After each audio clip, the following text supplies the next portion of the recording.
तो बंगाल में खेला अभी बाकी है। मैं ये इसलिए कह रही हूं क्योंकि पश्चिम बंगाल में सरकार बीजेपी की बन गई, लेकिन इसी के साथ ममता बनर्जी अभी भी कह रही है कि वो इस्तीफा नहीं देगी। मैं पूरी खबर आपको दिखाऊंगी, लेकिन आज आपको बताती हूं कि पश्चिम बंगाल में जैसे ही सरकार बनी सबसे पहले क्या तस्वीरें सामने आई। आसनसोल में 15 साल पुराना मंदिर, उसके कपाट खोल दिए गए, दरवाजे खोल दिए गए, उस मंदिर में पूजा पाठ शुरू हो गई। आज सबसे बड़ी जो खबर है वो ये कि किस तरह जगह जगह बीजेपी की जीत का जश्न मनाया जा रहा है और आसनसोल का ये मंदिर, इसको पूरा दिखाइए। लेकिन फालता से भी एक तस्वीर आई जहां पर जहांगीर खान चुनावी उम्मीदवार है और वहां चुनाव होना है, वहां टीएमसी के दफ्तर पर हमला हो गया, जहांगीर खान के दफ्तर में तोड़फोड़ हुई है। तो ये तस्वीरें भी आई पश्चिम बंगाल से, जहां एक तरफ जहांगीर खान के दफ्तर पर यह तोड़फोड़ हुई है, उस बीच आज सबसे बड़ी खबर ममता बनर्जी ने दे दी। उन्होंने आज प्रेस कॉन्फ्रेंस की। ये तस्वीरें आई जिसमें वो अभिषेक बनर्जी और टीएमसी के और वरिष्ठ नेताओं के साथ प्रेस कॉन्फ्रेंस करती नजर आई, हाथ उठाकर यह संदेश दिया कि मैं चुनाव नहीं हारी हूं।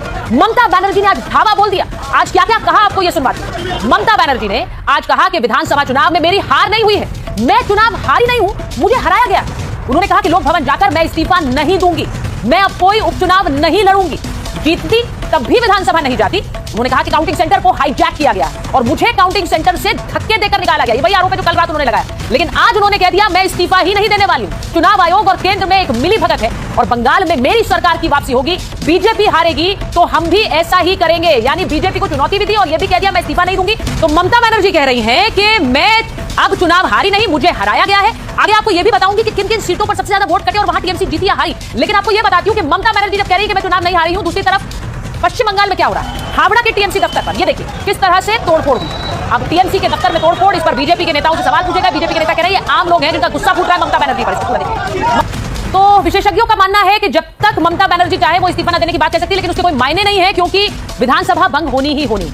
लेकिन इन सबके बीच जो विपक्ष के नेता हैं उनका समर्थन ममता बनर्जी को कैसे मिल रहा है, जरा ये आपको बताते हैं। राहुल गांधी ने कहा कि बंगाल में 100 से ज्यादा सीटों की चोरी हुई है, ये चुनाव चोरी, संस्था चोरी, अब चारा ही क्या है, राहुल गांधी कह रहे हैं। और वो इसलिए कह रहे हैं क्योंकि इस पूरे चुनाव दौरान जब उन्होंने ममता बनर्जी का विरोध किया, लेकिन जैसे ही चुनाव के नतीजे आए वो ममता के साथ खड़े नजर आ रहे हैं। अब आपको बताती हूं अखिलेश यादव जो कि बंगाल आए भी और ममता बनर्जी के लिए उन्होंने बाकायदा चुनाव प्रचार किया, वो क्या कह रहे हैं। वो कह रहे हैं राजनीतिक इतिहास में ये घनघोर काला दिन, आज देश आक्रोशित है और लोकतंत्र व्यथित है, जनमत की खुली लूट कैसे हुई है ये इन चुनावों ने दिखा दिया है। तो वो भी ममता बनर्जी की सीट लूट की बात के साथ समर्थन में आए।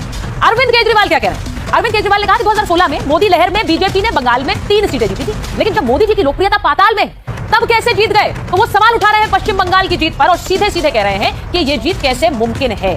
अब आप सोचिए कि ममता बनर्जी आरोप लगा रही है 100 सीटें चोरी हो गई। आरोप लगाया जा रहा है कि एसआईआर के जरिए उनके समर्थकों के वोट काटे गए, लेकिन जिन 20 सीटों पर सबसे ज्यादा वोट कटे उनमें से 13 सीटों पर ममता की पार्टी ने ही जीत हासिल की।